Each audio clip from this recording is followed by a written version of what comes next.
नमस्कार दोस्तों, मैं अपने YouTube चैनल प्रयास आर्ट्स क्लासेज में फिर से आप लोगों का स्वागत करता हूं।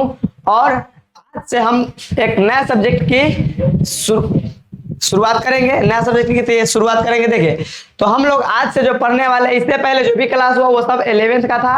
आज से हम लोग पढ़ेंगे 12th का एक सब्जेक्ट है जिसका नाम है इतिहास। आज से हम लोग पढ़ेंगे हिस्ट्री के बारे में। किस क्लास 12th का हिस्ट्री पढ़ेंगे, यानी इतिहास पढ़ेंगे। तो सबसे पहले जो इतिहास का जो बेसिक बात होता है, सबसे पहले वो जान लीजिए, उसके बाद हम चैप्टर पे आएंगे। ठीक है, तो तंका इतिहास की बेसिक बात कर लेते हैं थोड़ा। देखिए, इतिहास में दो चीज का महत्व होता है। इतिहास में दो चीज का महत्व होता है। एक होता है, पहला होता है स्रोत, जिसको कहते हैं स्रोत। दूसरा होता है उसका प्रभाव। दूसरा होता है प्रभाव। देखिए, इतिहास में ना यही दो चीज महत्वपूर्ण होता है। एक होता है स्रोत और दूसरा होता है प्रभाव। जब तक स्रोत नहीं होगा तब तक वो इतिहास का जानकारी मिलेगा ही नहीं। जब किसी भी प्रकार का स्रोत होता है तभी ना। तो स्रोत की बात कर ले, सबसे पहले स्रोत के बारे में थोड़ा जान लेते हैं। स्रोत क्या होता है और स्रोत से इतिहास जानते कैसे, हम ये बात करते हैं। तो स्रोत में ना, इतिहास जानने का स्रोत तीन तरह का होता है। एक होता है पुरातात्विक स्रोत, एक होता है साहित्यिक स्रोत, एक होता है विदेशी यात्रियों के विवरण। तो पुरातात्विक स्रोत में जो आ जाएगा, अभिलेख हो जाएगा, मुहारे हो जाएगा, हड्डियां हो जाएगी, स्मारक हो जाएगी। जैसे आप लोग को ये स्क्रीन पर देख रहा होगा, ये क्या होगा, ये क्या है, हड़प्पा सभ्यता की मुहरा है। मतलब हड़प्पा सभ्यता क्या है, ये मुद्रा है। तो इससे आप इतिहास जान रहे हैं कि नहीं, ये हम आपको बता रहे हैं। देखिए, इससे आप इतिहास कैसे जान रहे हैं, तो ये मुद्रा आप पहचानेंगे कि यह किस सभ्यता का है, नहीं ना पहचान पा रहे हैं। तो इसके बारे में पहले अध्ययन किया जाता है, उसके बाद पता चलता है कि हाँ ये किस काल का मुद्रा है। जैसे आप लोग प्राचीन भारत में समुद्रगुप्त का नाम सुने होगा, चंद्रगुप्त द्वितीय का नाम, चंद्रगुप्त मौर्य का नाम सुने होइएगा, मौर्य काल, गुप्त काल, सब सुने होइएगा ना। उस समय क्या था, मुहारा मतलब मुद्रा होता था, सिक्के। उससे भी इतिहास की जानकारी मिलती है। तो पुरातात्विक स्रोत में अभिलेख, अभिलेख से भी कैसे जानकारी मिलता है। देखिए, अभिलेख जैसे सम्राट अशोक अभिलेख लिखवाए थे, तो उस अभिलेख से जानकारी किसकी मिलती है, अशोक से। तो आप इतिहास जाने कि नहीं, किसका इतिहास जाने, अशोक के बारे में जाने। तो यही होता है स्रोत। स्रोत से इतिहास जाना जाता है। अब स्रोत जब हो जाएगा तो उस स्रोत का तो प्रभाव पड़ेगा, प्रभाव पड़ेगा ना। जब स्रोत मिल जाता है तो उसका प्रभाव पड़ता है किसी न किसी पर। तो इतिहास में क्या चीज महत्व है, एक स्रोत और दूसरा क्या होता है, प्रभाव। यही दोनों महत्वपूर्ण होता है इतिहास जानने के लिए, एक स्रोत और प्रभाव। ठीक है, तो हम इतिहास का बेसिक बात जान गए। और इतिहास में हम पढ़ेंगे, सबसे पहले बांट कर इतिहास को पढ़ेंगे। पहले पढ़ेंगे हम इतिहास कौन पढ़ेंगे, प्राचीन भारत का, यानी पहले भारत का इतिहास पढ़ेंगे। वर्ल्ड हिस्ट्री बाद में पढ़ेंगे। ठीक है, विश्व इतिहास बाद में। पहले पढ़ेंगे भारत का इतिहास। और आपके 12th एग्जाम में और किसी भी एग्जाम में, कॉम्पिटेटिव एग्जाम में भारत के इतिहास से ही प्रश्न रहता है, वर्ल्ड इतिहास से कम ही रहता है। तो हम लोग पढ़ेंगे पहले प्राचीन भारत, उसके बाद पढ़ेंगे मध्यकालीन भारत, उसके बाद पढ़ेंगे आधुनिक भारत। ठीक है, प्राचीन भारत, मध्यकालीन भारत, आधुनिक भारत, ये तीनों को बांट बांट कर पढ़ेंगे। तो सबसे पहले बात करेंगे प्राचीन भारत की। तो प्राचीन भारत में ना हम सबसे पहले पढ़ेंगे सिंधु घाटी सभ्यता, जिसको हम हड़प्पा सभ्यता भी कहते हैं। उसके बाद पढ़ेंगे वैदिक सभ्यता। ठीक है, और मध्यकालीन भारत में बहुत सारा है, उसके बाद आधुनिक भारत में भी पढ़ना है। तो हम स्टार्ट करते हैं प्राचीन भारत का। जो फर्स्ट चैप्टर है, क्या चैप्टर 1 है, जिसका नाम है हड़प्पा सभ्यता। क्या नाम है, हड़प्पा सभ्यता। पहले इसका बात करते हैं हड़प्पा सभ्यता का। हड़प्पा सभ्यता का थोड़ा परिचय जान लीजिए। हड़प्पा सभ्यता आज से लगभग 5000 वर्ष पूर्व भारत में सिंधु नदी के किनारे विकसित हुआ था। कौन नदी के किनारे, सिंधु नदी के किनारे। कितने वर्ष पूर्व, 5000 वर्ष पूर्व सिंधु घाटी सभ्यता विकसित हुआ था, सिंधु नदी के किनारे।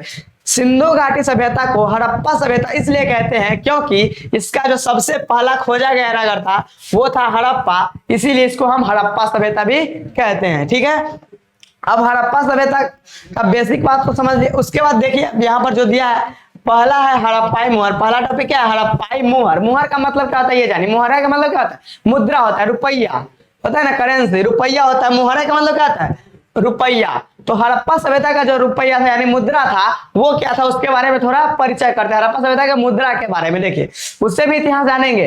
जब मुद्रा मिलेगा तभी तो हड़प्पा सभ्यता के बारे में जानकारी देंगे ना। और ये क्या है, हड़प्पा सभ्यता का ये मुद्रा है। आप लोगों को ये जो दिख रहा है ना स्क्रीन पर, ये क्या है, हड़प्पा सभ्यता का मुद्रा है, यानी रुपया। तो हम बात करते हैं संभवतः। क्या है, संभवतः का मतलब क्या होता है, लगभग, मतलब कि अनुमान नहीं है, ये कंफर्म नहीं है। देखिए, संभवतः हड़प्पा अथवा सिंधु घाटी सभ्यता। क्या कर रहा है, हड़प्पा। हड़प्पा सभ्यता पता है, हड़प्पा सभ्यता इसको क्यों कहते हैं? सिंधु घाटी सभ्यता इसको क्यों कहते हैं? क्योंकि ये सिंधु नदी के किनारे विकसित हुआ था, इसलिए इसको क्या कहते हैं? सिंधु घाटी सभ्यता। और इसका पहला खोजा गया नगर जो था वो क्या था? हड़प्पा था, इसलिए इसको हम क्या कहते हैं? हड़प्पा सभ्यता कहते हैं। सिंपल सी बात है। तो हड़प्पा अथवा सिंधु घाटी सभ्यता की सबसे विशिष्ट पुरावस्तु, पुरावस्तु का मतलब धातु होता है, पुरातत्व का वस्तु सेल खड़ी, ये नाम सुने हुए, ये ऑब्जेक्टिव में यहाँ से क्वेश्चन बनता है कि सिंधु घाटी सभ्यता में मुद्रा यानी मुहारा किसका बना होता था? तो सेल खड़ी का। किसका बना होता था? सेल खड़ी का। ये क्वेश्चन पूछा जाता है, समझ में है ना? ये जो धातु देख रहे हैं ना, जिसका ये रुपया बना हुआ है, ये कौन धातु है? सेल खड़ी है। सेल खड़ी एक धातु होता है जिसका रुपया बना होता था सिंधु घाटी सभ्यता में। तो यही कह रहा है, सेल खड़ी नामक पत्थर से, पत्थर अभी उसको पत्थर उस समय धातु था, समझ में ना? अभी उसको धातु कहते हैं लेकिन वो सब पत्थर कहते थे, ठीक है ना? तो सेल खड़ी नामक पत्थर से बनाई गई इन मुहरों पर सामान्य रूप से जानवरों के चित्र तथा एक ऐसी लिपि के चिन्ह उत्कीर्णित है। मतलब कि देखिए, समझिए, यहां पर जानवरों के चित्र ये पूछा जाता है। जानवरों के चित्र तो कौन सा जानवर?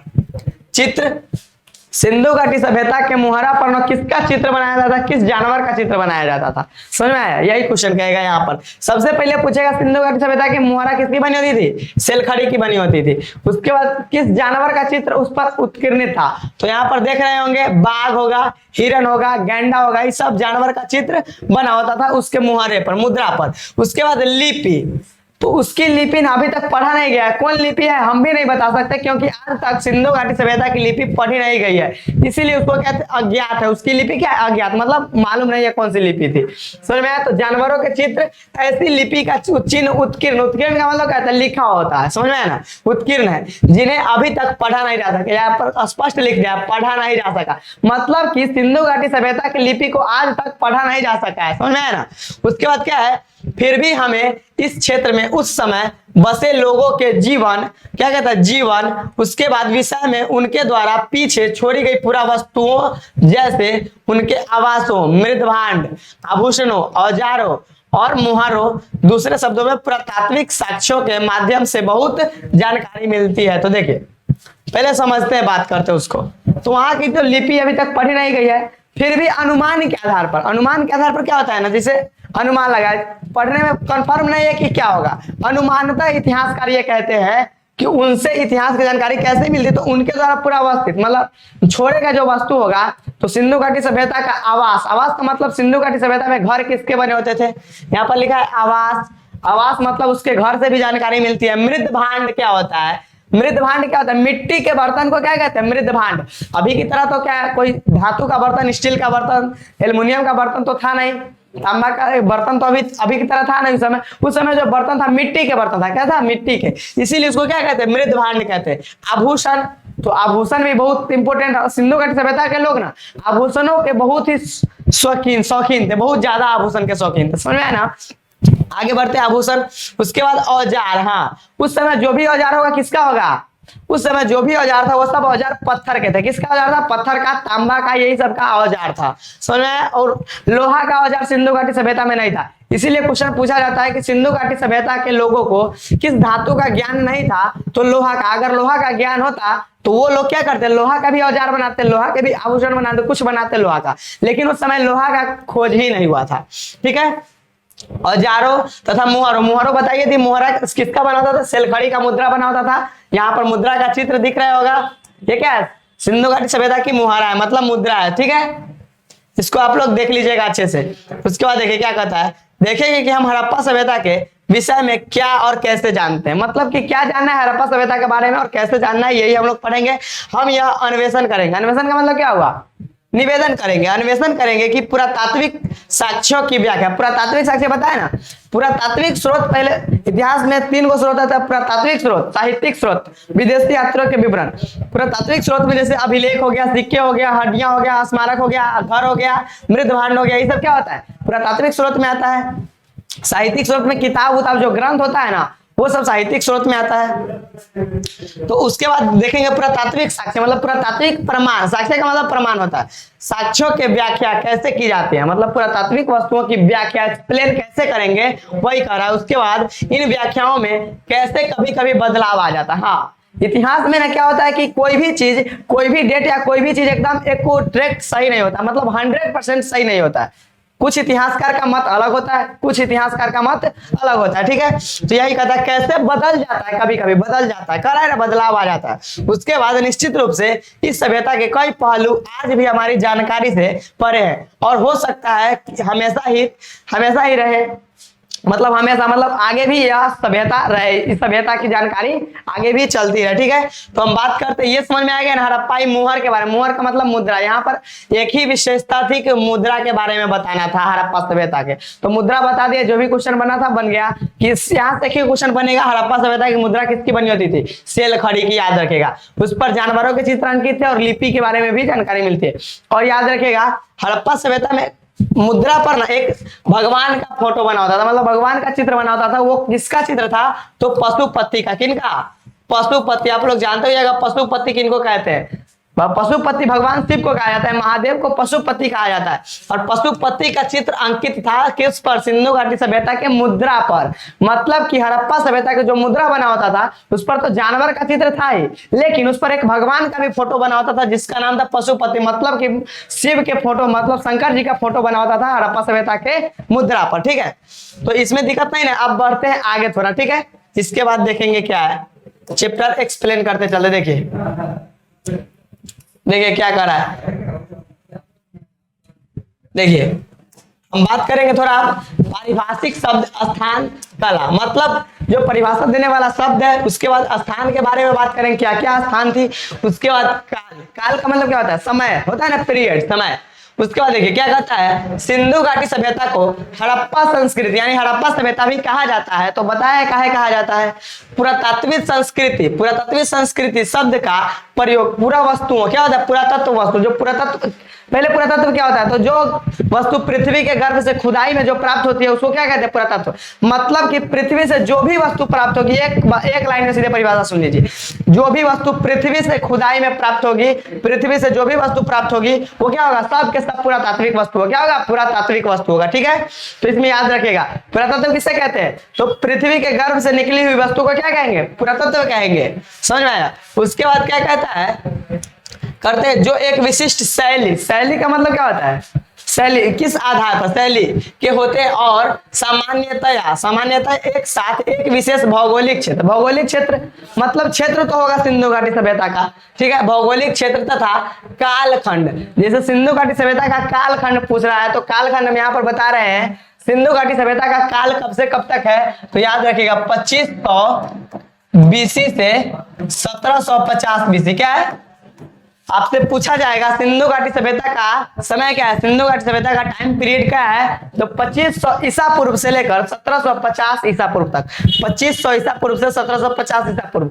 बीसी का मतलब होता है ईसा पूर्व। क्या होता है, बीसी का मतलब ईसा पूर्व। और यहाँ पर हम एडी लिखते हैं, एडी का मतलब होता है ईसवी, एडी का मतलब ईसवी, और बीसी का मतलब होता है ईसा पूर्व। तो याद रखिएगा बीसी का मतलब ईसा पूर्व, एडी का मतलब ईसवी होता है। तो यहाँ पर क्या लिखा, 2500 बीसी मतलब 2500 ईसा पूर्व से 1750 ईसा पूर्व तक सिंधु घाटी सभ्यता अस्तित्व में रहा। 1750 ईसा पूर्व के बाद सिंधु घाटी सभ्यता खत्म होने लगा, ठीक है। तो याद रखिए कब से कब तक समय, 2500 ईसा पूर्व से 1750 बीसी तक, ठीक है। आगे बढ़ते हैं, कालखंड समझ में आया। संबंध पाए जाते हैं हड़प्पा सभ्यता के संदर्भ में इन विशिष्ट पुरावस्तुओं मतलब पुरातात्विक वस्तुओं में मुहारे बताइए दिए। मन के क्या होता है, मन के जिस प्रकार आप अभी जो हीरे मोती का जो माला उला पहनते हैं ना, उसी प्रकार सिंधु घाटी सभ्यता में मन का एक मोती का बना होता था। मनकों का कारखाना भी था, कारखाना जिसमें मन के बनाए जाते थे। मन के समझ में आया ना। उसी प्रकार मन क्या होता है, बाट का मतलब क्या होता है, बाट। जैसे अभी आप लोग कोई भी चीज जोखते हैं, 1 किलोग्राम कितना होता है, 1 किलो कितना होता है, 1000 ग्राम होता है। 1 किलो बराबर कितना कहते हैं, 1000 ग्राम। तो उस समय ना सिंधु घाटी सभ्यता में जो बाट था, सबसे बड़ा बाट मतलब जोखने का जो सबसे बड़ा बाट था ना, अभी जो बटखरा जिसको कहते हैं किलो कहते हैं, 1 किलो 1000 ग्राम। उस समय जो बाट था वो कितना का था, सबसे बड़ा बाट था 1375 ग्राम का। पूछा जाता है सिंधु घाटी सभ्यता में सबसे बड़ा बाट कितना का था, 1375 ग्राम। कितना, 1375 ग्राम का था बाट। समझ में आ गया। उसके बाद पत्थर के फलक और पक्की हुई ईंटें सम्मिलित थी। मतलब कि पक्की हुई ईंट। और याद रखिएगा सिंधु घाटी सभ्यता में जो भी घर बना होता था ना, अधिकांश घर पक्की ईंट का बना होता था, पक्की ईंट। कुछ ही घर ऐसे थे जो कच्ची ईंट का बनाया जाता था। मतलब सिंधु घाटी सभ्यता में दोनों तरह के घर बने होते थे, पक्की ईंटों से भी और कच्ची ईंटों से भी, दोनों फर्क था। पक्की ईंटों से जो घर बना होता था वो ज्यादा मजबूत था। अभी भी पक्की ईंटों से बनाया गया घर क्या होता है, मजबूत होता है, समझ में आया ना। तो उस समय पक्की ईंट का घर ज्यादातर बना था, मतलब 100% में मानिए ना 80% जो घर होगा वो पक्की ईंट का बना होगा, उसके बाद 20% जो घर होगा वो कच्ची ईंट का बना होगा, ठीक है। जैसे देख लीजिए यहाँ पर ये सब क्या है, पक्की ईंट है, क्या है, पक्की ईंट है, समझ में आया ना, पक्की ईंट, समझ में आया, पक्की ईंट का मतलब। और सिंधु घाटी सभ्यता में जो पक्की ईंट को क्या कहते थे, टेराकोटा, टेराकोटा। सब नाम सब जो बोल रहे हैं ना, सबको थोड़ा याद रखते चलिएगा। जैसे यहाँ पर सिंधु घाटी सभ्यता में जो सबसे बड़ा बाढ़ था 1375 ग्राम का, कितना, 1375 ग्राम का सबसे बड़ा बाढ़ था। और सिंधु घाटी सभ्यता में पक्की हुई ईंट को, पक्की मिट्टी को, ईंट को क्या कहते थे, टेराकोटा कहते थे। क्या कहते थे, टेराकोटा। सिंधु घाटी सभ्यता का समय कब से कब तक है, 2500 ईसा पूर्व से 1750 ईसा पूर्व तक, ठीक है। आगे बढ़ते हैं, अब देखिए सम्मिलित हुए ये वस्तुएं अफगानिस्तान, जम्मू, बलूचिस्तान तथा गुजरात जैसे क्षेत्र में से मिली है। जैसे देखिए कुछ जगह दे दिया है, क्या है, अफगानिस्तान। तो सिंधु घाटी सभ्यता के ना लगभग बहुत सारे नगर, सिंधु घाटी सभ्यता के अभी नगर खुदाई हो ही रहा है, अभी भी स्थिर नहीं है। सिंधु घाटी सभ्यता का अब तक लगभग बहुत सारे नगर खोजे गए, कम से कम भारत से लगभग 1000 नगर खोजा गया होगा। सिंधु घाटी सभ्यता का 1000 नगर भारत से खोजा हो गया। पाकिस्तान से लगभग 5 या 600 नगर खोजा गया होगा। अफगानिस्तान से 2 नगर खोजा गया है, अफगानिस्तान से 2 नगर खोजा गया है। और ये जम्मू कश्मीर भारत में पड़ता है, बलूचिस्तान का है, पाकिस्तान में, समझ में, पाकिस्तान यहाँ पर लिखा है, बलूचिस्तान के ब्रैकेट में पाकिस्तान, तो मतलब बलूचिस्तान का है, पाकिस्तान में है। गुजरात, गुजरात भारत में भी है, गुजरात से भी कुछ जगह मिले हैं, जैसे क्षेत्रों से मिली है। तो बात कर लेते थोड़ा, अफगानिस्तान के 2 जगह है, अफगानिस्तान के ना 2 जगह का नाम है, 2 नगर मिला है। अफगानिस्तान से मात्र 2 नगर अभी तक मिला है, पाकिस्तान से 500-600 नगर मिला है, भारत से 1000 से भी अधिक नगर मिला है सिंधु घाटी सभ्यता का। अफगानिस्तान से एगो मिला है जिसका नाम है मुंडीकाक, क्या है, मुंडीकाक। दूसरा नगर का नाम है अफगानिस्तान के सोरतुधाई, दूसरा नगर का नाम क्या है, सोरतुधाई, याद रखेगा। पहला मुंडीकाक, दूसरा सोरतुधाई। ये दोनों नगर कहां से मिला है, अफगानिस्तान से मिला है। जम्मू कश्मीर की बात कर लेते हैं, तो सिंधु घाटी सभ्यता का सबसे उत्तरी पूरा स्थल, उत्तरी का मतलब सबसे ऊपरी छोर कौन था, तो मांडा था, जो जम्मू में स्थित है, कहां, जम्मू में। बलूचिस्तान में बात करें तो सिंधु घाटी सभ्यता के जो सबसे पश्चिमी पूरा स्थल था, सबसे पश्चिम जो बाएं में एकदम सबसे पश्चिम में जो स्थल था वो था, क्या था, बलूचिस्तान। जो सुतकांगेडोर नगर है, सुतकांगेडोर, वो था कहां, बलूचिस्तान में। और बलूचिस्तान कहां है, पाकिस्तान में, ठीक है। उसके बाद देखिए गुजरात जैसे क्षेत्र में, गुजरात में क्या है, लोथल, रंगपुर, धौलावीरा, ये सब क्या है, गुजरात में है। जैसे क्षेत्र मिले जो एक दूसरे से लंबी दूरी पर स्थित है, मतलब इससे यह स्पष्ट होता है कि सिंधु घाटी सभ्यता के जो नगर थे, जो स्थल सा था, वो एक दूसरे से काफी दूर दूर बसे होते थे। क्या होते थे, सभी दूर दूर बसे थे, लंबी दूरी पर स्थित है। उसके बाद देखिए इस सभ्यता का नामकरण हड़प्पा नामक स्थान, जहां यह संस्कृति पहली बार खोजी गई थी, पहली बार, क्या कहता, पहली बार। तो आप बताइए हड़प्पा सभ्यता की खोज कब हुई थी। हड़प्पा बताया सिंधु घाटी सभ्यता का सबसे पहला खोजा गया नगर था। तो हड़प्पा सभ्यता की खोज जो हुई थी ना, कब हुई थी, 1921 में। कब हुआ था, सिंधु घाटी सभ्यता का जो सबसे पहला खोजा गया नगर कौन था, हड़प्पा। हड़प्पा नामक स्थान पर खुदाई कब हुआ था, 1921 में। और इसके खोजने वाले जो व्यक्ति थे उनका नाम था दयाराम साहनी, राय बहादुर दयाराम साहनी।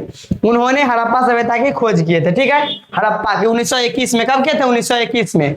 उससे पहले सिंधु घाटी सभ्यता का कोई नगर नहीं खोजा गया था, कोई नगर नहीं, हड़प्पा का ही पहला खुदाई हुआ था। जहां यह संस्कृति पहली बार खोजी गई थी के नाम पर किया गया है, क्या नाम पर, मतलब कि हड़प्पा सभ्यता, इसका नाम क्यों किया गया है, क्योंकि हड़प्पा नामक स्थान जहां पर पहली बार खुदाई हुई थी उसी के नाम पर हड़प्पा सभ्यता रख दिया गया, इसका नाम सिंधु घाटी सभ्यता का। पूरा स्पष्ट लिखा हुआ है, बस हमको एक्सप्लेन करना है। और चैप्टर लास्ट होने के बाद ना हम क्वेश्चन आंसर करवा देंगे, ठीक है, सारे क्वेश्चन आंसर करवाएंगे चैप्टर लास्ट होने के बाद। इसका काल निर्धारण लगभग 2600 से 1900 ईसा पूर्व के बीच किया गया है। मतलब कि देखिए बताया ना, इतिहास में क्या होता है, मतभेद होता है। कुछ इतिहासकार कह रहे हैं 2500 ईसा पूर्व से 1750 ईसा पूर्व तक है सिंधु घाटी सभ्यता का समय, और यहाँ पर लिखा है 2600 ईसा पूर्व से 1900 ईसा पूर्व तक। कैसे होगा, लेकिन आपसे एग्जाम में पूछेगा सिंधु घाटी सभ्यता का समय कब से कब तक है, तो आप मारिएगा 2500 ईसा पूर्व से 1750 ईसा पूर्व तक, यही सही है। ये वाला ना गलत है, ज्यादातर मानना यही सही है 2500 ईसा पूर्व से 1750 ईसा पूर्व तक सिंधु घाटी सभ्यता का समय है। ठीक है, उसके बाद देखिए क्या कहता है, इस क्षेत्र में इस सभ्यता से पहले और बाद में भी संस्कृतियां अस्तित्व में थी। मतलब जो सिंधु घाटी सभ्यता का क्षेत्र था ना, उस क्षेत्र में सिंधु घाटी सभ्यता के समय से पहले और उसके बाद भी जो संस्कृति थी, जो सभ्यता थी, वो अस्तित्व में रही। अस्तित्व का मतलब लिविंग में रहा, जीवित था वो सभ्यता। क्रमशः आरंभिक तथा प्रवर्ती हड़प्पा कहा जाता है। आरंभिक तथा प्रवर्ती किसको कहा जाता है? हड़प्पा कहा जाता है। इन संस्कृतियों से हड़प्पा सभ्यता का अलग करने के लिए कभी कभी इसे विकसित हड़प्पा संस्कृति भी कहते हैं।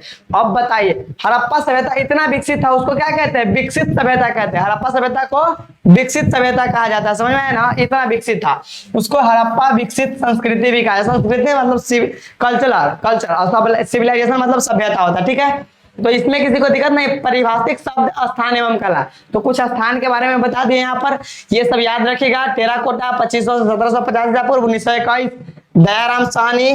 हड़प्पा का खोज कौन किया था? दयाराम साहनी ने किया था।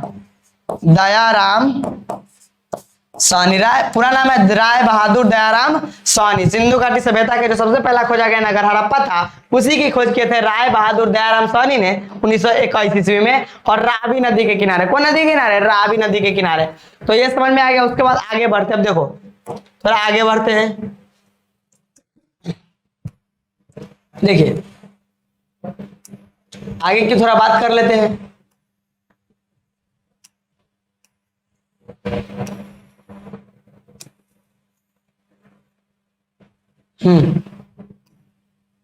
यहां पर थोड़ा देखिए क्या करते हैं हम। देखो कह रहा है भारतीय इतिहास के कुछ विषय, तो कुछ विषय है यहाँ पर, थोड़ा मैप भी दिया है, यहाँ पर समझा देते। देखिए पहले यहाँ पर देखिए अंग्रेजी में बीसी, अंग्रेजी में बीसी, बीसी यहाँ लिखा है ना। बीसी का मतलब क्या होता है? हिंदी में ईसा पूर्व। हम इसे पहले बता दिए, बीसी का मतलब ईसा पूर्व, यहाँ पर स्पष्ट में लिख दिया है। अंग्रेजी में जिसको बीसी कहेंगे उसको हम लोग क्या कहते हैं? हिंदी में ईसा पूर्व कहते हैं, बिफोर क्राइस्ट। बीसी का मतलब बिफोर क्राइस्ट कहते हैं, या ईसा पूर्व को हम लोग अंग्रेजी में बीसीई भी कहते हैं। क्या कहते हैं? बीसीई मतलब बिफोर कॉमन इरा, और बीसी का मतलब बिफोर क्राइस्ट। बिफोर क्राइस्ट का मतलब क्या हुआ? ईसा मसीह के जन्म से पहले की जो भी घटना होगी उसको हम लोग बीसी में रखेंगे, और ईसा मसीह के जन्म के बाद की जो भी घटना होगी उसको हम लोग ईस्वी में रखेंगे। यानी ईसा मसीह के जन्म से जो भी पहले की घटना होगी उसको बीसी में यानी ईसा पूर्व में, और जो भी ईसा मसीह के जन्म के बाद की घटना होगी उसको हम लोग एडी में यानी ईस्वी में रखेंगे। एडी का मतलब एनो डोमिनी होता है, उसको हम लोग ईस्वी कहते हैं। तो समझ में? बिफोर क्राइस्ट मतलब कि ईसा मसीह के जन्म से पहले। बिफोर का मतलब क्या होता है? पहले। ठीक है, बिफोर क्राइस्ट ईसा पूर्व से है। बिफोर क्राइस्ट मतलब ईसा पूर्व से। उसके बाद देखिए कभी कभी आप तिथियों से पहले एडी बताए हैं। एडी का मतलब क्या होता है? ईस्वी होता है। हिंदी में क्या लिखा? ईस्वी लिखा। ये एनो डोमिनी, एडी का मतलब बताए एनो डोमिनी, जिसको ईस्वी कहते हैं। एनो डोमिनी नामक दो लैटिन शब्द, हाँ लैटिन वर्ड से बना है। कौन? एनो डोमिनी लैटिन भाषा के शब्द से बना है। ठीक है, इसका तात्पर्य ईसा मसीह के जन्म के वर्ष से है। इसका तात्पर्य ईसा मसीह के जन्म के वर्ष से है। मतलब बताए ईसा मसीह के जन्म का वर्ष 0 में हुआ। कब हुआ? 0 में। उसके जन्म से पहले की जो भी घटना ईसा पूर्व में, जन्म के बाद की जो भी घटना ईस्वी में। याद रखें, जन्म से पहले ईसा पूर्व, जन्म के बाद ईस्वी। आजकल एडी के जगह सीई, एडी के जगह सीई का प्रयोग होता है। क्या होता है? सीई का मतलब होता है कॉमन इरा। क्या होता है? सीई का मतलब कॉमन इरा होता है। बीसी के जगह क्या होता है? बीसीई, बीसी बिफोर कॉमन इरा, बीसीई बिफोर कॉमन इरा मतलब ईसा पूर्व, ईसा मसीह के जन्म से पहले। सीई मतलब कॉमन इरा, ईस्वी।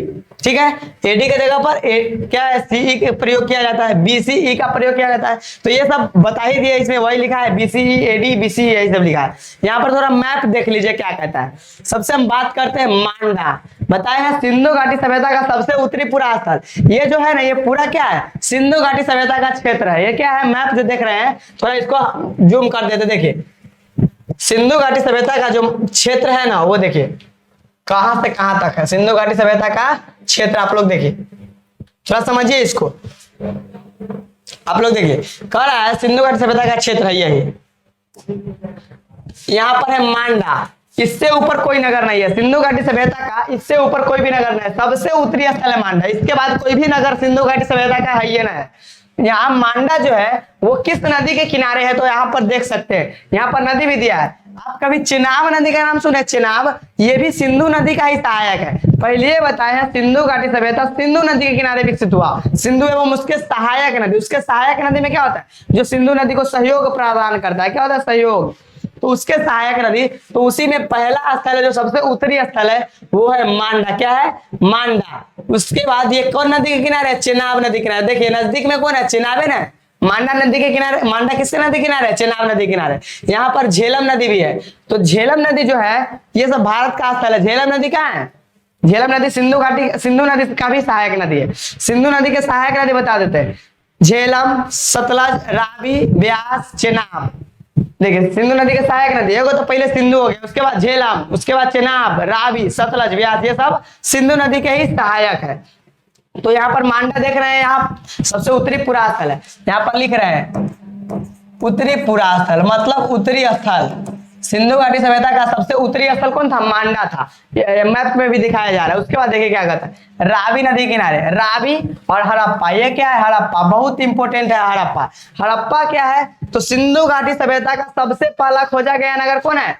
हड़प्पा है। हड़प्पा में सबसे पहले खोज कब हुआ था? तो 1921 में। कब हुआ था हड़प्पा की खोज? 1921 में। कौन किए थे? तो राय बहादुर दयाराम साहनी। राय बहादुर दयाराम साहनी ने हड़प्पा की खोज किए थे। और हड़प्पा कौन नदी के किनारे देख सकते हैं आप?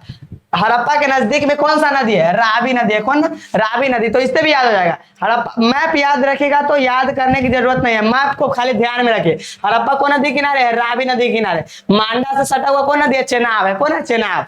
तो हड़प्पा रावी नदी किनारे, मांडा चेनाब नदी किनारे। ठीक है। उसके बाद देखिए सतलज नदी भी दिया है। यहाँ पर गंगेवारी वाला, गनवारी वाला या गंगेवारी वाला है। यहाँ पर कालीबंगा है, कालीबंगा, मितानथल, ये सब नगर है। राखीगढ़ी, क्या है? बनवाल, ये सब सिंधु घाटी सभ्यता का नगर है। और नदी का नाम स्पष्ट हो जाएगा। ये क्या है? गंगा नदी है। यमुना क्या है? नदी है। चंबल क्या है? नदी है। माही, ये भी नदी। लोथल क्या है? स्थल है।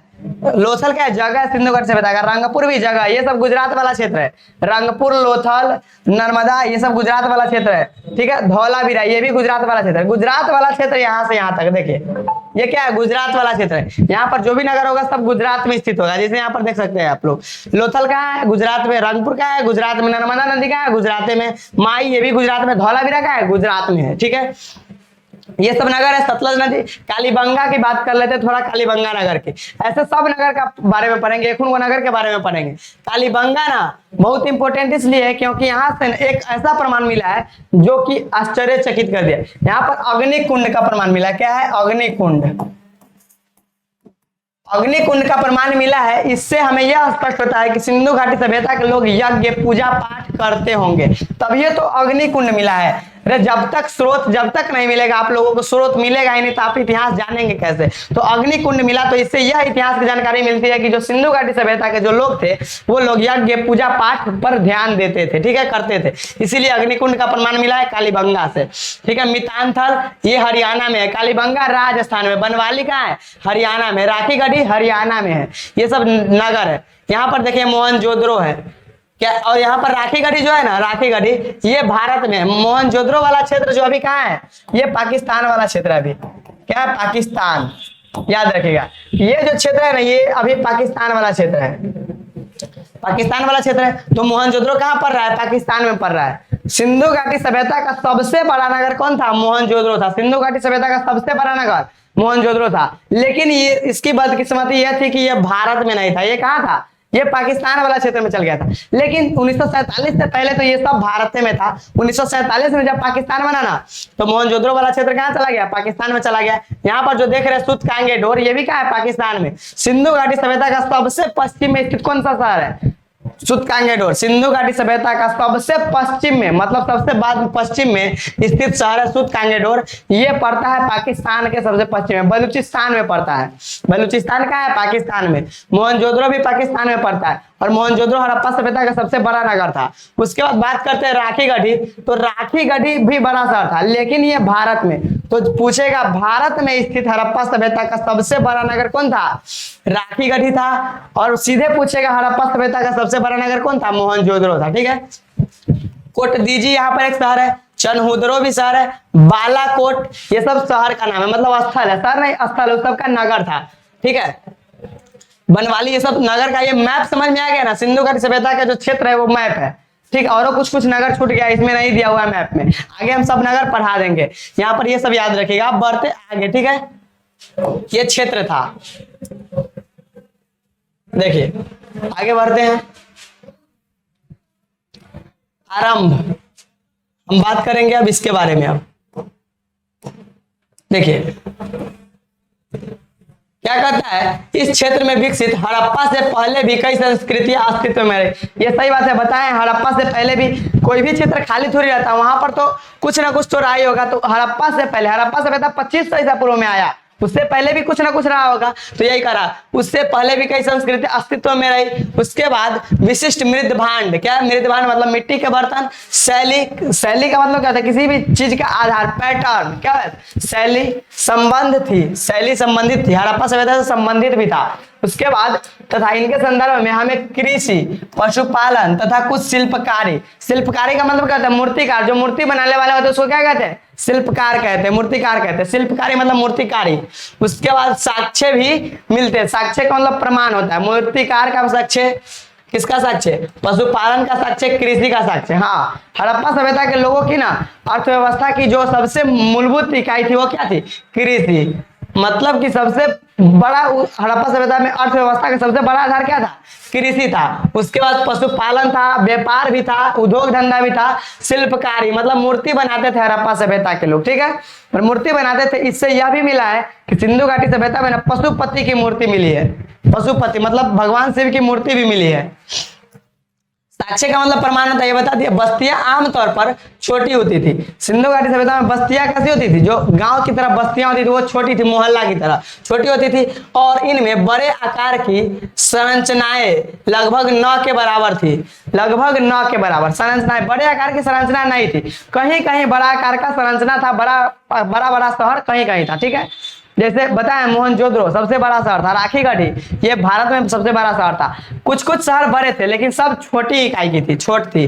उसके बाद कुछ स्थलों पर बड़े पैमाने पर इलाकों में जलाए जाने के संकेत, जलाए जाने मतलब कि जो सिंधु घाटी सभ्यता में जो व्यक्ति मर जाते थे सबों के दाह संस्कार, जैसे अभी भी कोई मर जाता है तो किसी को दफना दिया जाता है, किसी को जला दिया जाता है, तो उस समय जलाने का प्रमाण में मिला है, दफनाने का भी, जलाए जाने के संकेत से तथा कुछ अन्य स्थलों के त्याग दिए जाने, कुछ अन्य स्थल जैसे मान लीजिए सबों के दाह संस्कार में कहीं कहीं त्याग दिया जाता मतलब दफना दिया जाता था, और कहीं कहीं क्या जाता था, जला दिया जाता है, यही कह रहा है। उसके बाद प्रतीत होता है कि आरंभिक हड़प्पा तथा हड़प्पा सभ्यता के बीच क्रम भंग था।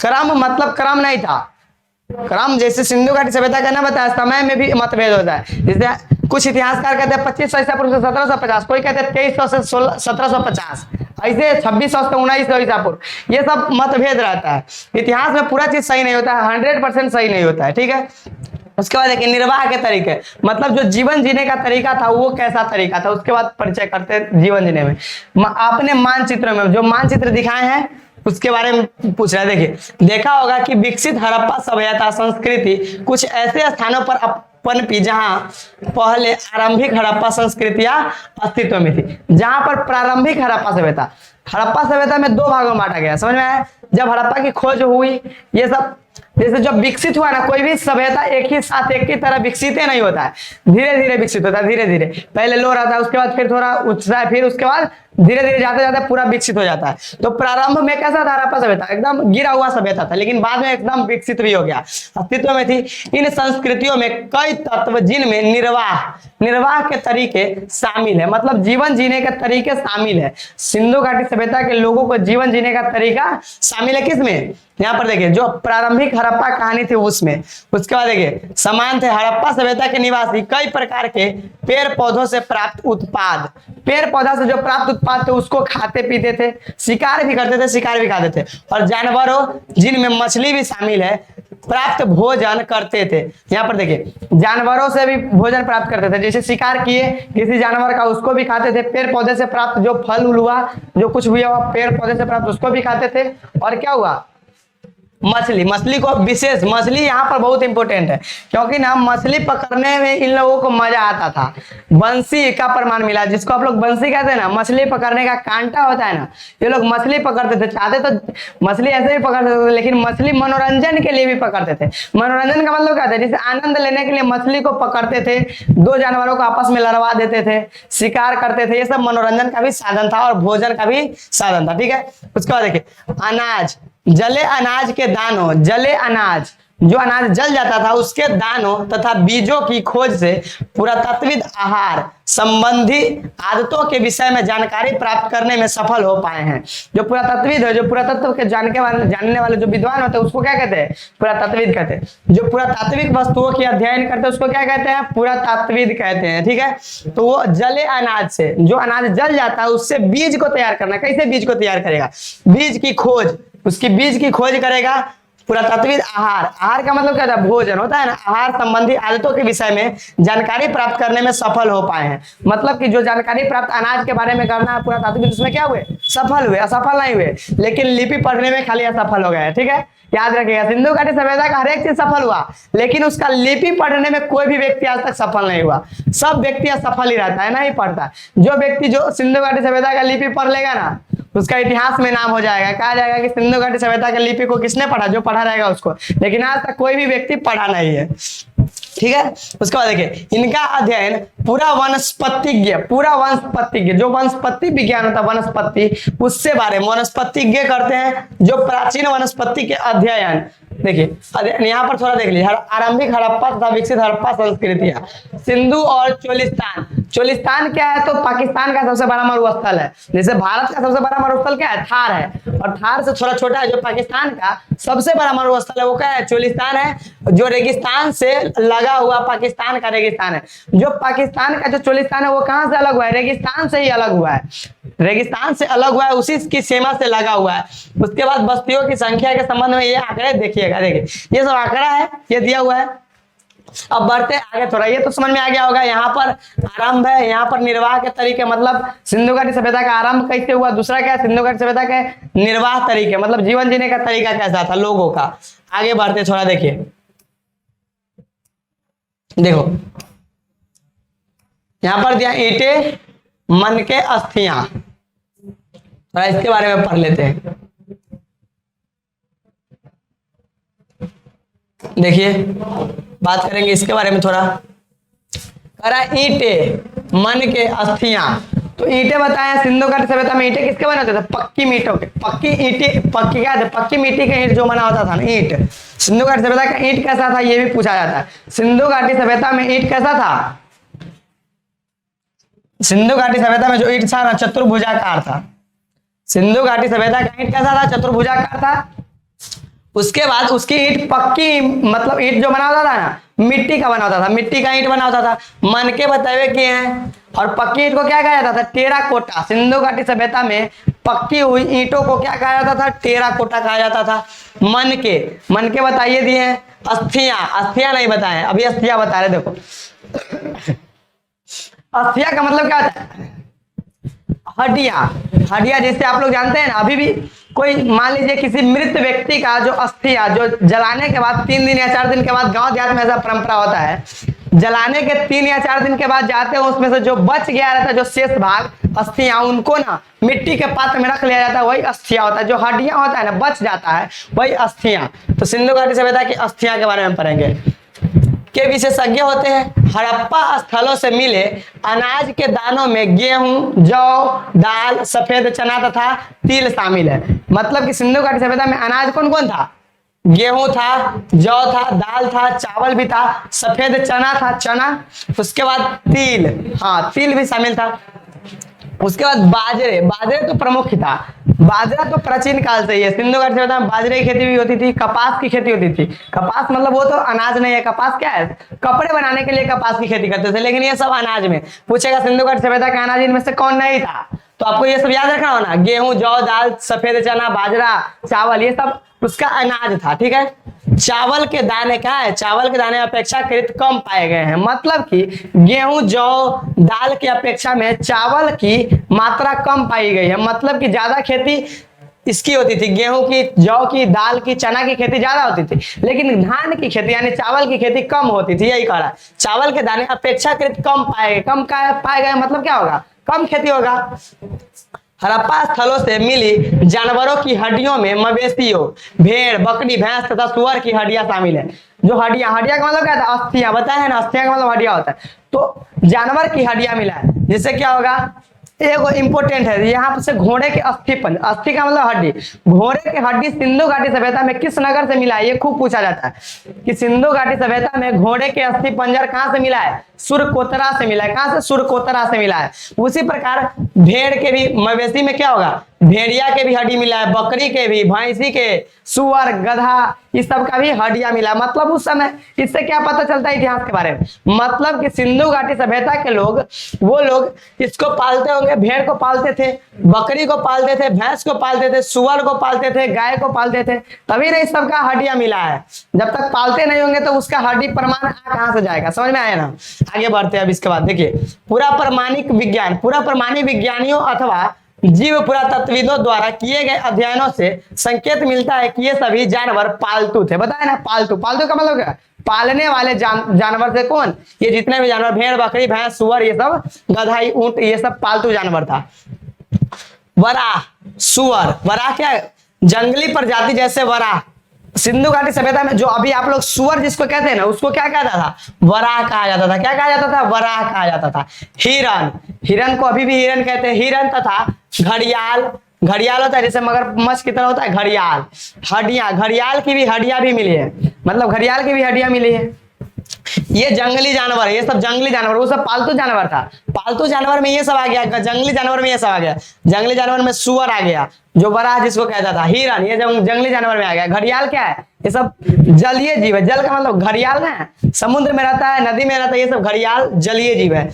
हम यही नहीं जान पाए हैं कि हड़प्पा निवासी स्वयं इन जानवरों का शिकार करते थे अथवा अन्य आखेटक। आखेट का मतलब समझिए, आखेट यहाँ पर एक शब्द आया।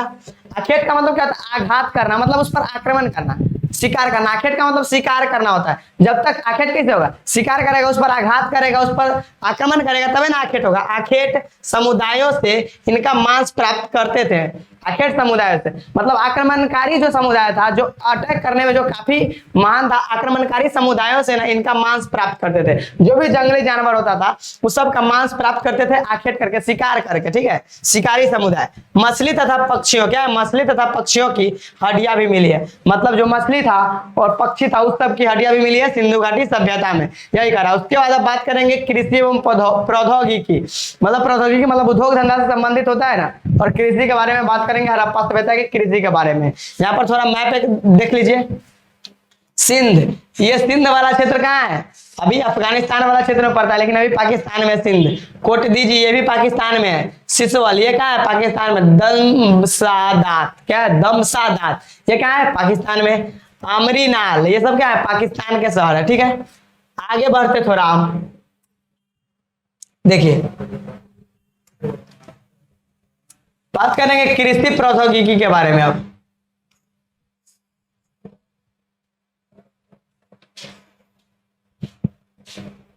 देखिए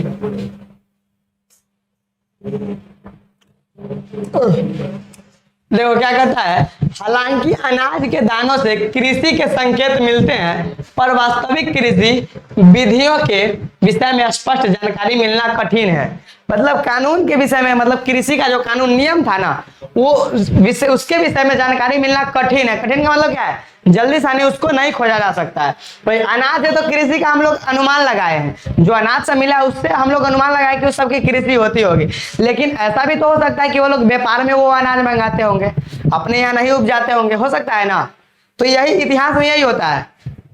अब पहले कह देगा हाँ खेती होती थी, बाद में कहेगा हो सकता है कि व्यापार में मंगाते होंगे, व्यापार में भेजते होंगे, ठीक है। तो यही करा, अनाज से हम लोग पता लगा कि कृषि होता होगा, कृषि होता होगा। हो सकता है जैसे जानवर में पालतू बनाए होंगे, तो पालतू बनाते थे, अब उसका पालतू बनाते थे, वो जानवर भारत के था कि बाहर से मंगाया गया था व्यापार में, ये सब होता है इतिहास में, ठीक है। उसके बाद देखिए क्या, जूते हुए खेत भी, जूते हुए खेत बताया ना, जूता हुआ खेत का साक्ष्य कालीबंगा से मिला। हड़प्पा सभ्यता का एक नगर है जो कालीबंगा, पढ़ाए थे ना राजस्थान में, अब मैप में दिखाए थे, मैप में राजस्थान में स्थित है कालीबंगा, वहीं से मिला है अग्निकुंड का प्रमाण और जुता हुआ खेत, मतलब कि जो हल से जो खेत की जुताई होती है ना, वैसा खेत का प्रमाण मिला है। जुती गई खेत का प्रमाण कहां से मिला है? यहाँ पर लिख रहा है जुते हुए खेत में बीजों का छिड़काव, मतलब जुता हुआ खेत में बीज का छिड़काव, बीज को छिड़ दीजिए, छिड़काव किया जाता था मुहरों पर किए गए रेखांकन तथा मृण मूर्तियां। मृण मूर्तियां क्या होता है? छोटी मूर्तियां, मृण मूर्तियां। यह इंगित करती है, इंगित का मतलब क्या? दर्शाता है। इंगित का मतलब क्या था? दर्शाता है कि वृषभ के विषय में जानकारी थी, वृषभ के विषय में जानकारी थी। इस आधार पर पुरातत्वविद यह मानते हैं, पुरातत्वविद बताए हैं, पुरातात्विक वस्तुओं के बारे में जानने वाला, अध्ययन करने वाला पुरातात्विद होता है, जो विद्वान होता है। यह मानते हैं कि खेत जोतने के लिए बैलों का प्रयोग होता था। बैल का, हल बैल, उस समय तो ट्रैक्टर था नहीं, ट्रैक्टर था क्या उस समय? नहीं था। हर बैल से, जो अभी भी हर बैल गांव में होते हैं, लेकिन शहर में तो है, तो होते नहीं है, गांव में भी अब खत्म होने वाले हर बैल। उस समय जो हर बैल होता था, उसी से खेत की जुताई कुड़ाई होती थी। क्या होती थी? खेत की जुताई कुड़ाई होती थी और उसी से कृषि कार्य किया जाता था। जोतने के लिए बैल का प्रयोग होता था। ये क्या है? देखिए, ये जो आप लोग देख रहे हैं चित्र, ये क्या है? बैल का, पक्की मिट्टी से बना वृषभ। ये वृषभ है, सॉरी वृषभ है, बैल नहीं है। बैल का प्रमाण यहाँ पर चित्र नहीं दिया है। सिंधु घाटी सभ्यता में हर बैल से खेत की जुताई होती थी।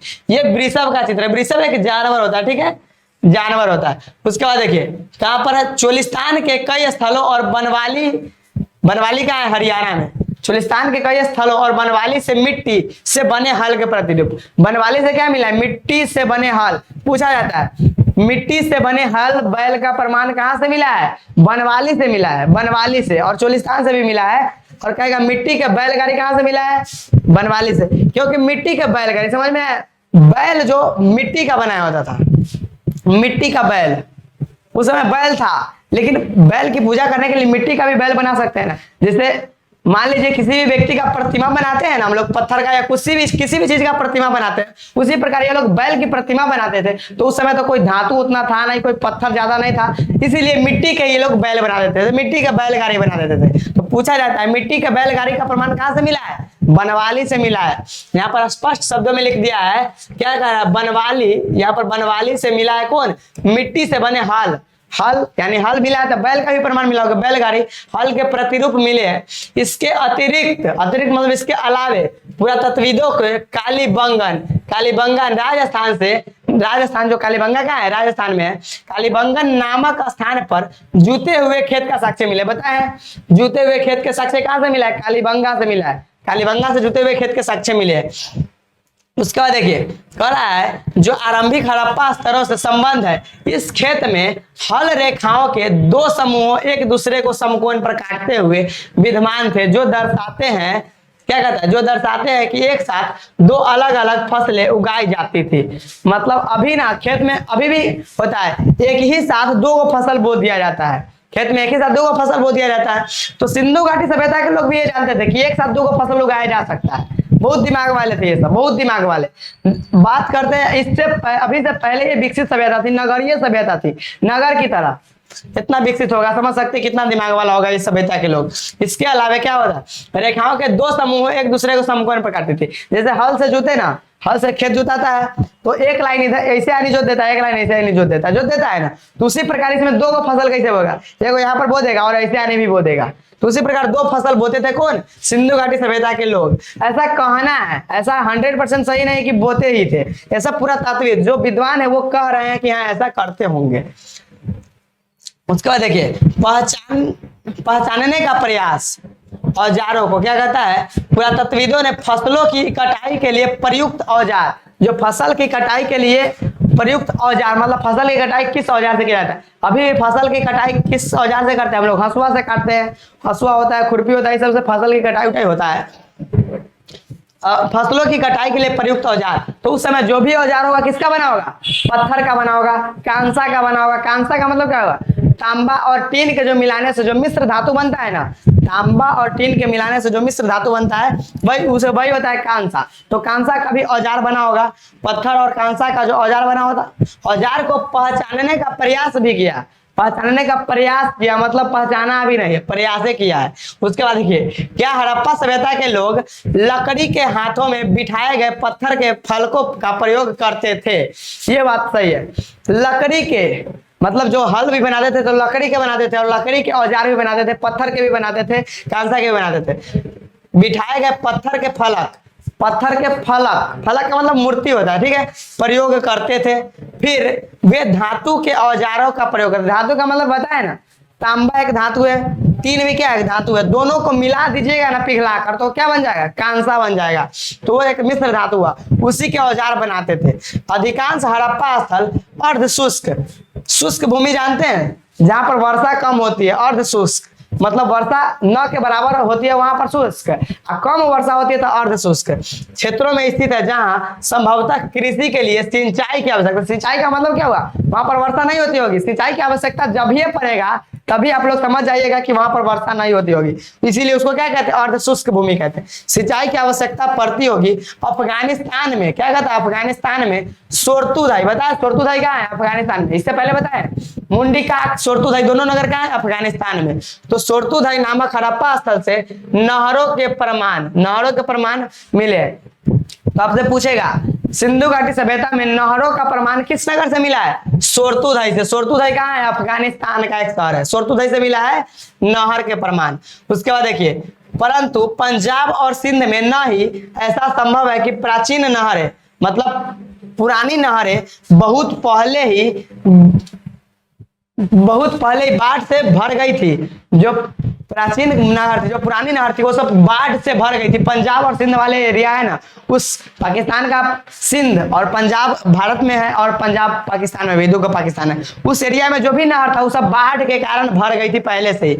ऐसा भी हो सकता है कि कुओं से प्राप्त पानी का, क्या कहते हैं, कुओं से प्राप्त पानी का। इसके बाद आगे बढ़ते देखिए, पहले चर्चा कीजिए दो चित्र, ये चित्र समझ में आ गया ना, ये किसका चित्र है, वृषभ का चित्र। किसका, पक्की हुई मिट्टी से बना वृषभ, बताए पक्की मिट्टी से बना हुआ वृषभ का चित्र, देख रहे हैं, लगता है सोने का है। बताइए कितना विकसित सभ्यता थी सब। तो आगे बढ़ते हैं, देखिए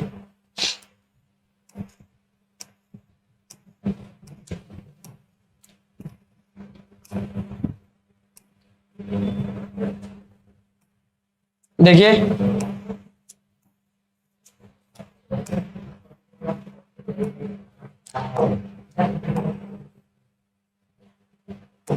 देखिए क्या कहता है, भारतीय इतिहास के कुछ विषय ये तो बताइए, ये सब चित्र सब देखते रहिएगा। ये क्या आपको लग रहा है, ये टांगी है, कुल्हाड़ी, कुल्हाड़ी जिसको कहते हैं ना, टेंगुरी, टांगी है, कुल्हाड़ी है, ये सब कुल्हाड़ी। पानी का प्रयोग सिंचाई के लिए किया जाता था, कुआं से जो प्राप्त पानी होता था उसके भी सिंचाई के लिए प्रयोग। मान लीजिए जैसे गांव में होता है ना, अभी तो बोर्डिंग हल जाता है, पहले बोर्डिंग तो हलता नहीं था, पहले कुआं होता था, पोखरी होता था, नदी होता था, नहर होता था, उसी में से क्या होता था, सिंचाई होता था। अभी तो बोर्डिंग है, बोर्डिंग से पानी जितना मन कल होता है उससे पानी निकालकर सिंचाई कर लिया जाता है। तो पानी का प्रयोग कुएं के पानी से भी सिंचाई के लिए किया जाता था। इसके अतिरिक्त धौलावीरा, धौलावीरा क्या है, गुजरात में, धौलावीरा नगर है, बताया, धौलावीरा, लोथल, रंगपुर सब गुजरात वाला एरिया में। तो धौलावीरा में मिले जलाशय हो, जलाशय का मतलब क्या होता है, जलाशय, वहां पर जल कुंड जैसे कुआं की तरह होता है, जलाशय का प्रयोग संभवतः कृषि के लिए जल संचयन हेतु किया जाता था। धौलावीरा में ना एक जलाशय मिला है जो कुआं की तरह था, वहां से सिंचाई के लिए उस पानी का प्रयोग किया जाता था। ठीक है, आगे बढ़ते बात करते हैं पुरातत्व, क्या कहता है, पूरा वस्तुओं की पहचान कैसे की जाती है, मतलब पुरातात्विक वस्तु की पहचान कैसे की जाती है, इसके बारे में थोड़ा बात कर लेते हैं। देखिए क्या कहता है, भोजन तैयार करने की प्रक्रिया में अनाज पीसने के यंत्र तथा उन्हें आपस में मिलाने, मिश्रण करने तथा पकाने के लिए बर्तनों की आवश्यकता थी। इन सभी को पत्थर, धातु तथा मिट्टी से बनाया जाता था। पुरातात्विक वस्तु की पहचान कैसे करेगा, देखिए आप, भोजन तैयार करने के लिए किसकी आवश्यकता होती है, सबसे पहले भोजन पीसने के लिए चक्की का प्रयोग होता है, चक्की होता है ना, अभी भी होता है, आटा चक्की होता है उसी प्रकार। तो सिंधु घाटी सभ्यता में भी चक्की का प्रमाण मिला, लोथल से मिला है, लोथल जो नगर बताते हैं गुजरात में है, वहां से ना आटा पीसने वाली चक्की का प्रमाण, जहां पर गेहूं की पिसाई होकर आटा निकलती थी, वैसा चक्की का प्रमाण लोथल से मिला है। तो यही कहता है मिलाने मतलब पीसने, पीसने यहाँ लिखा है ना, पीसने, तो कोई भी चीज अनाज को पीस कर ही खाया जाता है, पीस कर आपस में मिलाने, मिलाने के मिश्रण के बाद पकाने के लिए किसका प्रयोग होगा, बर्तन का, किसी चीज न किसी चीज में पकाएंगे कि खाली सीधे इसलिए रख देंगे, वैसे रख देंगे गैस पर तो पक जाएगा नहीं, उसको बर्तन में रखना पड़ता है। बर्तन की आवश्यकता होती थी, और वो सभी बर्तन किसके बने होते थे? तो पत्थर के बर्तन बने होते थे, धातु के बने होते थे, मिट्टी के बने होते थे। पत्थर के, धातु के और मिट्टी के सिंधु घाटी सभ्यता में बर्तन बने होते थे। जो भी चीज बना होता था सिंधु घाटी सभ्यता में यही तीन वो चीज का, धातु का या तो पत्थर का या तो मिट्टी का बना होगा। समझ में आया? यहाँ एक महत्वपूर्ण हड़प्पा स्थल मोहनजोदड़ो, क्या है मोहनजोदड़ो, जो सिंधु घाटी सभ्यता का सबसे बड़ा नगर है, क्या है मोहनजोदड़ो में हुए उत्खनन पर सबसे आरंभिक रिपोर्टों में से जो रिपोर्ट का था प्रकाशित करना, रिपोर्ट देना है, रिपोर्टों में से एक से कुछ उदाहरण दिए जा रहे हैं। अवतल चक्कियां, क्या है अवतल चक्की, मतलब कि अवतल चक्की का मतलब क्या होता है? चक्की सीधे समझिए ना, चक्की जो जिस पर किसी न किसी चीज की पिसाई होती है। अवतल चक्की बड़ी संख्या में मिली है, मतलब बहुत ज्यादा संख्या में अवतल चक्की मिला है। यहाँ पर दिया है मोहनजोदड़ो। आटा पीसने वाली चक्की लगाकर पूछेगा तो लोथल से, सीधे पूछेगा अवतल चक्की कहाँ से मिला है, तो मोहनजोदड़ो से मिला अवतल चक्की का प्रमाण। ऐसा प्रतीत होता है कि अनाज पीसने के लिए प्रयुक्त ये एकमात्र साधन थी। एकमात्र साधन का मतलब क्या हुआ? जैसे आपको दो गो ऑप्शन है तो दो गो में से किसी न किसी को चूज कीजिएगा। जब आपके पास एक ही चीज है तो आपको हर हाल में तो उसी से काम करना है ना। अरे मान लीजिए क्या है, आपके पास कोई भी चीज दो गो है, हाँ दो गो कलम रहता है तो आप दोनों में से किसी से लिख सकते हैं, लेकिन आपके पास मजबूरन एक ही कलम है तो आपको हर हाल में उसी से लिखना होगा। तो यहाँ पर एक मात्र थी, मतलब कि पीसने वाला साधन एक ही मात्र साधन था जो था अवतल चक्की। ठीक है, तो अवतल चक्की एकमात्र साधन थी सिंधु घाटी सभ्यता में किसी भी चीज की पिसाई करने के लिए, अनाज की पिसाई करने के लिए। साधारणतः ये चक्कियां स्थल कठोर कंकरीले अग्निज अथवा बलुआ पत्थर से बने होते थे। मतलब जो चक्की बनाया जाता था किसका बना होता था? लोहा का चक्की बना होगा उस समय, नहीं ना, उस समय जो भी चक्की बना होगा पत्थर का बना होगा, या तो मिट्टी का बना होगा, या तो धातु का बना होगा। समझ में आया? तो यही क्वेश्चन कर रहा है यहाँ पर। ये सब ये लेक्चर समझते चलिए, आगे बाद में हम क्वेश्चन करवाएंगे तो वहां से सब क्लियर होते चलेगा। तो ये सब जो देख रहे हैं ये क्या है? ये कुल्हाड़ी है हाथ वाला, ये भी क्या है? कुल्हाड़ी है। ये उसका बेट है, जो बेट होता है ना हाथ में पकड़ने वाला, ये काटने वाला भाग है और ये क्या है? पकड़ने वाला भाग है। धातु के औजार, औजार का मतलब क्या होता है? जिससे आप लोग किसी भी चीज की कटाई कर दे या कोई भी चीज, औजार होता है ना, कोई औजार कोई भी काम करने के लिए औजार है। ये हाथ में पकड़ने वाला है, इससे कटाई की जाती है, काटने वाला है। छोटी कुल्हाड़ी में इसका प्रयोग किया जाएगा और इसका, बड़ी कुल्हाड़ी में इसका प्रयोग किया जाएगा और इसका प्रयोग किया जाएगा। ठीक है, तो ये चित्र से समझ में आता होगा। आगे बढ़ते थोड़ा देखिए, उसके बाद आगे बढ़ते क्या है,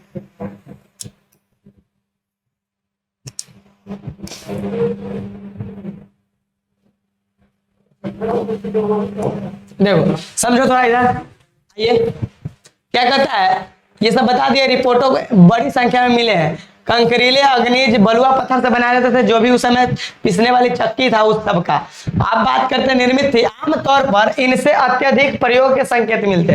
अत्यधिक प्रयोग मतलब सबसे ज्यादा अधिक प्रयोग किया जाता था किसका? आटा पीसने वाली चक्की का, अवतल चक्की का प्रयोग किया जाता था। सामान्यतया उत्तल है, उत्तल का मतलब जानते हैं आप लोग, फिजिक्स में पढ़ते होइएगा, उत्तल लेंस अवतल लेंस, तो ये लोग जानते ही होइएगा।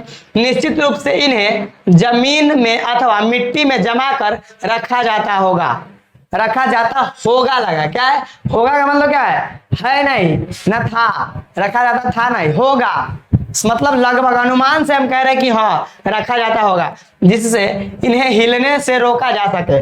मतलब जो चक्की होगा उसको सीधे हाथ पर रखकर चक्की चलाया जाता है, हवा में रखकर चलाया जाता है, उसको कोई ना कोई सपोर्ट तो चाहिए ना, तो उसको या तो जमीन पर रख दिया जाता होगा, क्या कर रहा है, चक्कियां मिली है जो कहाँ रखा होगा, मिट्टी में जमा होगा, मिट्टी में मतलब जमीन से साट दिया जाता होगा, उस पर रखकर चक्की चलाया जाता होगा। ठीक है, इन्हें जमीन में अथवा मिट्टी में जमा कर दिया जाए, ये सब समझ में आता होगा, जिससे इन्हें हिलने से रोका, हिलाया नहीं जाता। हाथ में रखेगा तो हिलेगा, हवा में रखकर चल ही नहीं सकता है, जमीन पर रख दीजिएगा तो हिले डोलेगा ना, उससे आराम से आप पीस सकते हैं कोई भी अनाज को। समझ में आया? उसके बाद देखिए, जिन पर एक दूसरा छोटा पत्थर आगे पीछे चलता था।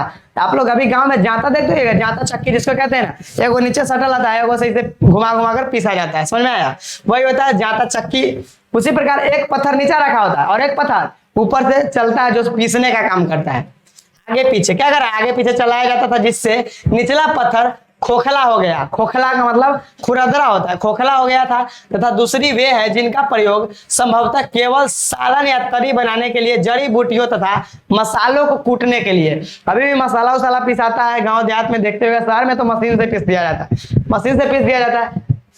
समझ में? उसके बाद देखिए, सालन या तरी बनाने के लिए जड़ी बूटियां मसालों को कूटने के लिए किया जाता था। जो चक्की का प्रयोग किस किस के लिए किया है? अनाज पीसना है, मसाला पीसना है, जड़ी बूटी को कूटना है, उस सब के लिए भी चक्की का प्रयोग कर सकते थे आप लोग। सालन पत्थर, एक पत्थर का नाम है सालन। क्या है? सालन एक पत्थर का नाम है, यहाँ पर याद रखिएगा, नाम दिया गया। जो पत्थर का चक्की बनाता था उसका नाम क्या दिया गया? सालन पत्थर का नाम दिया गया। तथा हमारे बावर्ची, बावर्ची का मतलब जो खाना बनाने वाला होता है ना, उसी को हम लोग बावर्ची कहते हैं। याद रखिएगा, बावर्ची खाना बनाने वाले को कहते हैं बावर्ची। एक यही पत्थर रसोई में प्रयोग करते थे। रसोई घर, जिस घर में खाना बनाया जाता है उसको क्या कहते हैं? रसोई घर। उसमें जो बावर्ची, जो खाना बनाने वाला होता है ना, उसी रसोई घर में ऐसा ही पत्थर का, एक पत्थर का प्रयोग करते थे। अब किसमें प्रयोग करते थे? यहाँ पर आप देखिए, प्रयोग के लिए संग्रहालय से उधार मांगा है। प्रयोग करते थे समझ में? रसोई घर में संग्रहालय से उधार मांगा है। अर्नेस्ट मैके क्या है? एक पुरातत्वविद है। अर्नेस्ट मैके एक पुरातत्वविद है, मतलब कि आगे बताएंगे अर्नेस्ट मैके के बारे में। फर्दर एक्सकेवेशन एवं मोहनजोदड़ो 1937 में उद्धृत। हाँ, ये देखिए, फर्दर एक्सकेवेशन एवं मोहनजोदड़ो 1937, ये क्या है? पूछा जाता है कि अर्नेस्ट मैके ने फर्दर एक्सकेवेशन मोहनजोदारो के नाम से रिपोर्ट प्रकाशन कब किया? तो 1937 में। कब किया? 1937-38 में। यहाँ पर 37 केवल दिया है, आप लोग 38 भी याद रखेगा, क्योंकि एग्जाम में 37 ना देखें 38 भी दे देता है। ठीक है, तो अर्नेस्ट मैके क्या एक पुरातत्वविद है जो अपना report further excavation at the Mohenjodaro के नाम से प्रकाशित किया। Further excavation at the Mohenjodaro के नाम से कौन रिपोर्ट प्रकाशित किया? अर्नेस्ट मैके। कौन? अर्नेस्ट मैके। कब किए? 1937-38 में। 1937-38 में रिपोर्ट प्रकाशित किए थे। तो यहाँ तक तो समझ में आ गया होगा। थोड़ा ये सब बात कर लेते हैं। धौलावीरा से मिला जलाशय। जलाशय में पढ़ा है ना, धौलावीरा से जो जलाशय मिला है उसके बारे में थोड़ा चित्र देके समझिए आप, चित्र देकर समझिए आप। ये क्या है? धौलावीरा से जो मिला जलाशय है ना, जलाशय, जलाशय मतलब कुआं की तरह, देख रहे हैं ये कुआं की तरह है। यहाँ पर जल जमा होता होगा, इसमें क्या होगा? जल जमा होगा। इस समय ना जल जमा होता था और यहाँ से घेरा हुआ है, इससे जल बाहर बढ़ना न चाहिए। यहाँ से क्या है? देखिए खाड़ी बना हुआ है, खाड़ी बना है, मतलब कुआं में प्रवेश करने के लिए, जलाशय में प्रवेश करने के लिए, जल कुंड में प्रवेश करने के लिए क्या होता है? खाड़ी बना। जिसे आप लोग अभी पोखरी उखरी में देखते होइएगा, नदी उद्दी में, तो खाड़ी बना होता है उतरने के लिए उसमें। तो यही जलाशय में उतरने के लिए क्या बना है? खाड़ी बना है, सब तरफ से घेरा हुआ है, बीच में जल रहता होगा। समझ में आया? किधर से पानी बहना नहीं चाहिए। यहाँ पर देख लीजिए क्या है, पुरातत्वविद वर्तमान समय की तुलनाओं से यह समझने का, ये पत्थर है, अवतल चक्की इसी का बना होता है। देखिए अवतल चक्की कैसा बना होता है, जिससे आप लोग अभी जिस पर मसाला पीसा जाता है ना, मसाला पीसा जाता है उसी प्रकार चक्की। ये बड़ा सा पत्थर है, ये नीचे में रख दिया जाता था जमीन पर, और ये छोटा पत्थर से ना रगड़ के इसको पीसा जाता था। समझ में आया? तो यही है अवतल चक्की। समझ में आया? कैसा चित्र है देखिए, ये बड़ा पत्थर जो नीचे में रखा जाता था वो बड़ा पत्थर था, ऊपर से छोटा पत्थर होता था जो पीसने का काम करता था। तो ये चित्र से समझ में आ गया? तो ठीक है, तो आज की क्लास को रहने देते हैं। हम लोगों ने आज तक यहाँ तक जो भी पढ़ा, इसके आगे हम लोग कल पढ़ेंगे। तो यहाँ तक जो भी पढ़ाए हैं, जो भी लेक्चर दिए हैं, उसमें किसी को कोई दिक्कत होगा तो आप लोग कमेंट में जरूर बताइएगा, और इसके आगे कल पढ़ेंगे। और जब ये चैप्टर लास्ट होगा तो हम आपको सारा क्वेश्चन आंसर करवा देंगे। जितने भी क्वेश्चन इस चैप्टर से बनने वाले होंगे उस सारे क्वेश्चन करवा देंगे। ठीक है, तो आज के सेशन को रहने देते हैं, मिलेंगे कल नेक्स्ट क्लास में। ठीक है, रहने देते हैं आज के चैप्टर।